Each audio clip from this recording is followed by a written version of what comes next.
Hello everyone, welcome to decimal. ये class CDP की है और ये क्लास सीटेट 2022 के लिए इम्पोर्टेंट है। इस क्लास में हम लोग जो है सीडीपी का डिस्कशन करेंगे, जिसको हम लोग बाल विकास एवं शिक्षण शास्त्र बोलते हैं। देखिए, इसमें 30 क्वेश्चंस हम लोग डिस्कस करेंगे। कितने क्वेश्चंस? 30 क्वेश्चंस, ठीक है। और ये एक तरह का मॉक टेस्ट है। आप जो है एक रजिस्टर या पन्ने पे लिखते चलिए कि आपके कौन से क्वेश्चन सही हो रहे हैं, कौन से नहीं, ठीक है। आखिरी में आप जो है कमेंट कर सकते हैं कि 30 में से आपके कितने क्वेश्चन सही हुए हैं, ठीक है। जैसे आपके 30 में मान लीजिए 25 सही हुए हैं, तो आप इस तरह लिख सकते हैं, सॉरी, जैसे अगर 25 सही हुए हैं तो आप इस तरह लिख सकते हैं, ठीक है, कमेंट में कि आपके कितने सही हुए हैं, ठीक है। और अगर आप चैनल पर पहली बार हैं तो चैनल को सब्सक्राइब कर लीजिए, और अगर आप हमसे कनेक्ट होना चाहते हैं तो हमारे टेलीग्राम ग्रुप को ज्वाइन कर सकते हैं। टेलीग्राम का ग्रुप जो है वो ये हमारा टेलीग्राम ग्रुप है। अगर आप टेलीग्राम से जुड़ना चाहते हैं तो यहाँ पर जो क्यूआर कोड दिया है इसको स्कैन कर सकते हैं, या फिर जा कर के टेलीग्राम पे आप ये टाइप कर सकते हैं डेसिमल 004, ठीक है। जो चैनल मिलेगा डेसिमल ऑफिशियल के नाम से, उसको आप ज्वाइन कर सकते हैं, ठीक है। तो चलिए शुरू करते हैं आज का डिस्कशन। देखिए, पहला क्वेश्चन है, स्टैनले हॉल के अनुसार अधिक तनाव और तूफान की अवस्था है। कह रहे हैं कि स्टैनले हॉल के अनुसार, ठीक है, स्टैनले हॉल के अनुसार अधिक तनाव और तूफान की अवस्था, ये पूछा जाता है क्वेश्चन काफ़ी बार कि अधिक तनाव और तूफान की अवस्था किसे कहा जाता है। 4 विकल्प हैं। पहला प्रौढ़ावस्था, दूसरा किशोरावस्था, तीसरा है बाल्यावस्था, चौथा है शैशवकाल, ठीक है। इस क्वेश्चन का राइट आंसर है ऑप्शन बी। ऑप्शन बी इस क्वेश्चन का राइट आंसर है, मतलब कि किशोरावस्था, ठीक है।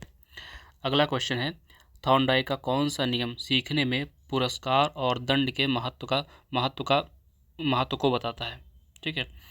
महत्व को बताता है, यहाँ कर लीजिएगा।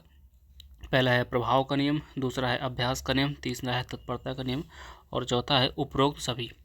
इस क्वेश्चन का राइट आंसर है ऑप्शन ए। ऑप्शन ए मतलब प्रभाव का नियम, ठीक है।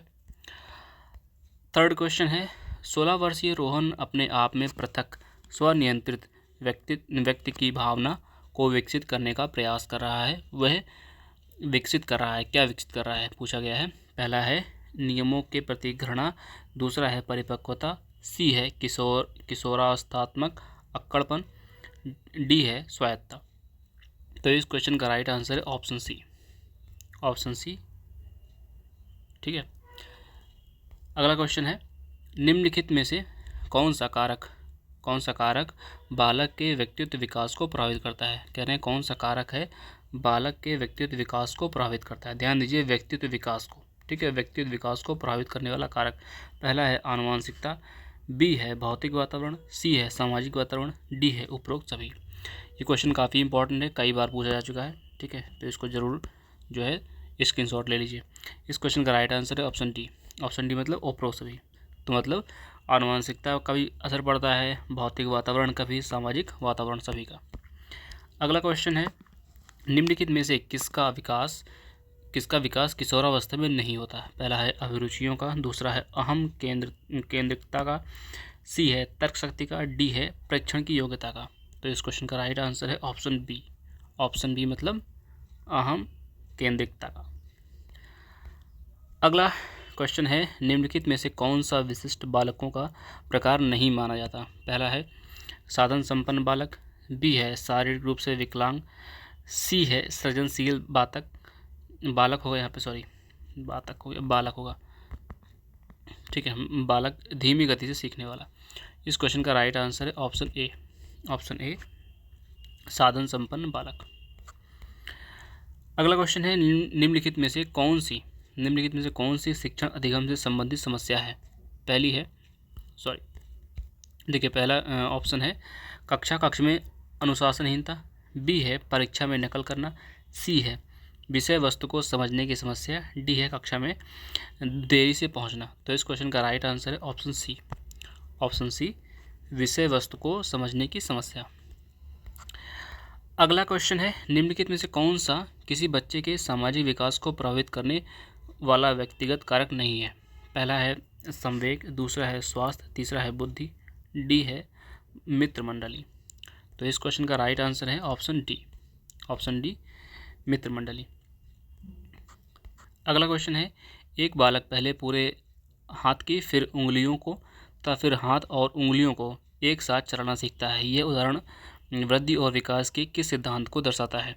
ठीक है, तो यहाँ पर है एकीकरण का सिद्धांत, बी है सामान्य से विशिष्ट का सिद्धांत, सी है वैयक्तिक भिन्नता का सिद्धांत, डी है निरंतरता का सिद्धांत। तो इस क्वेश्चन का राइट आंसर है ऑप्शन ए, एकीकरण का सिद्धांत। अगला क्वेश्चन है, सहपाठियों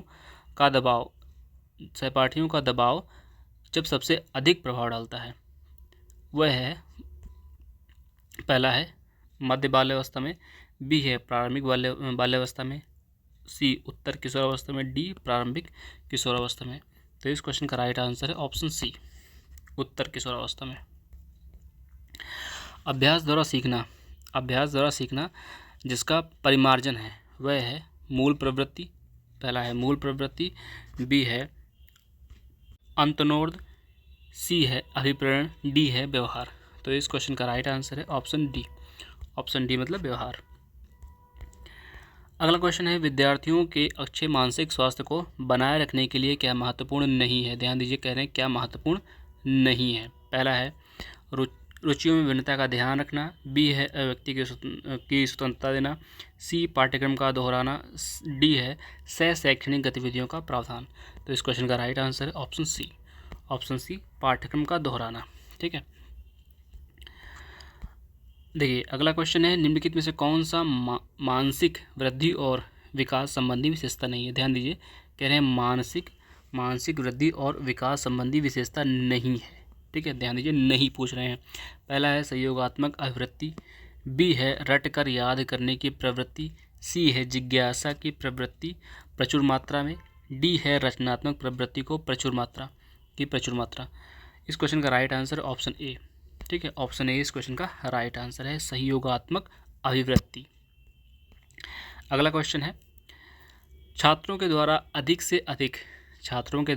अधिक से अधिक ज्ञानेंद्रियों का उपयोग निम्नलिखित को प्रभावित करता है। पहला है शिक्षण प्रक्रिया को प्रभावित करता है, बी है अधिगम प्रक्रिया को प्रभावित करता है, सी है अधिगम उत्पाद को, डी अधिगम उत्पाद एवं प्रक्रिया को। तो इस क्वेश्चन का राइट आंसर है ऑप्शन डी मतलब अधिगम उत्पाद एवं प्रक्रिया। देखिए अगला क्वेश्चन है मनोविज्ञान प्रारंभ में किस विषय का अंग है? कह रहे हैं मनोविज्ञान प्रारंभ में किस विषय का अंग है? पहला है तर्कशास्त्र, बी है दर्शन शास्त्र, सी है नीति शास्त्र, डी है भौतिकी। तो इस क्वेश्चन का राइट आंसर है ऑप्शन बी दर्शन शास्त्र। अगला क्वेश्चन है, किस प्रकार के विकास से एकाग्रता तथा सृजनात्मकता का संबंध है? ठीक है, एकाग्रता और सृजनात्मकता का संबंध है। पहला है बौद्धिक विकास, बी है सामाजिक विकास, सी है नैतिक विकास, डी है संवेगात्मक विकास। तो इस क्वेश्चन का राइट आंसर है ऑप्शन ए बौद्धिक विकास। अगला क्वेश्चन है, प्रतिभाशाली बच्चों की पहचान की विधि। कह रहे हैं कि प्रतिभाशाली बच्चों की पहचान की विधि। ठीक है, पहला है अवलोकन, बी है व्यक्तित्व परीक्षण, सी है बुद्धि परीक्षण, डी उपरोक्त सभी। तो इस क्वेश्चन का राइट आंसर है ऑप्शन डी उपरोक्त सभी मतलब अवलोकन, व्यक्तित्व परीक्षण, बुद्धि परीक्षण। अगला क्वेश्चन है, किसी बच्चे का विद्यालय के मैदान में, कह रहे हैं किसी बच्चे का विद्यालय के मैदान में खेलते हुए निरीक्षण करना किस प्रकार का निरीक्षण है? पहला है औपचारिक, बी है अनौपचारिक, सी है सहभागी, डी है उपरोक्त में से कोई नहीं। तो इस क्वेश्चन का राइट आंसर है ऑप्शन डी मतलब उपरोक्त में से कोई नहीं। अगला क्वेश्चन, निम्नलिखित में से कौन सा कारक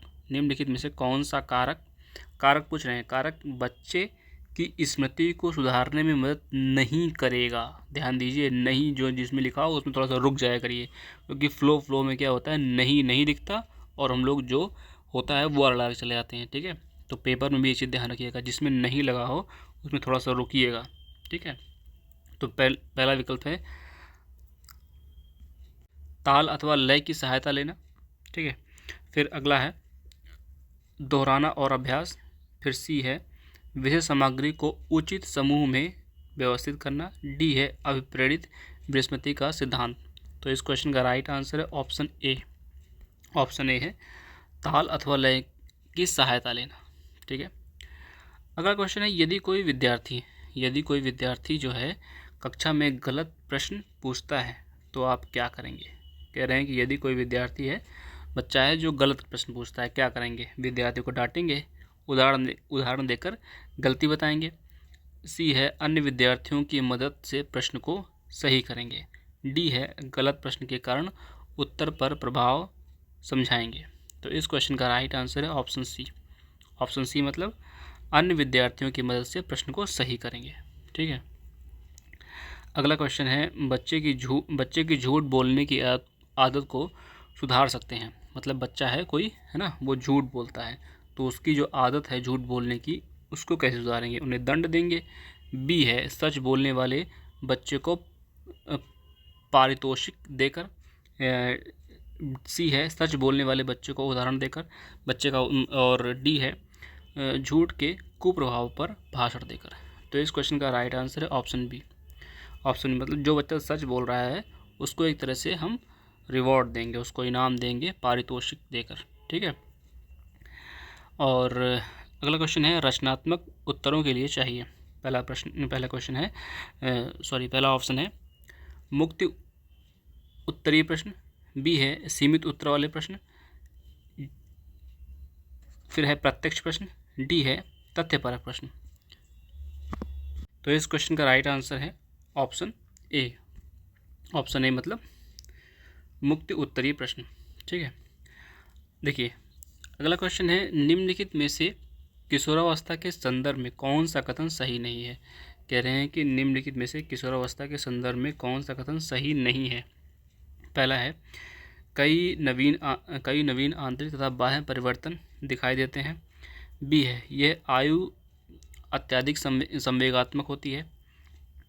सी है, आत्मचेतना कम हो जाती है।